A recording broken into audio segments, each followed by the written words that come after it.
Une autre question que je me fais poser souvent, c'est si je veux utiliser les propriétés d'Isobloc, l'insonorisation, la durabilité, le confort du bâtiment, mais je ne veux pas nécessairement un mur de bloc à l'intérieur, qu'est-ce que je fais? C'est une très bonne question.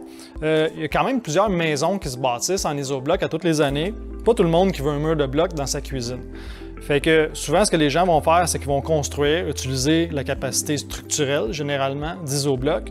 Puis à l'intérieur, ils vont venir mettre un 2x3 ou une forense et mettre un gyps, une finition traditionnelle à l'intérieur, qui permet d'ailleurs de passer les fils, parce que généralement, avec Isobloc, on passe l'électricité en surface dans des canalisations.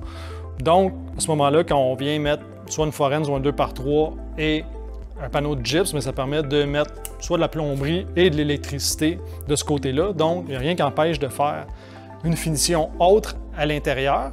Et aussi, c'est qu'Isobloc a des très bonnes capacités de charge. Fait que si on vient visser, que ce soit des tablettes, que ce soit même des solives, il n'y a pas de problème à venir visser là-dedans.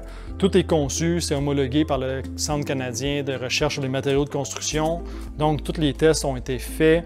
On peut utiliser aussi les capacités coupe-feu 2 heures et venir mettre de l'équipement dans une usine ou une maison à l'intérieur sans problème.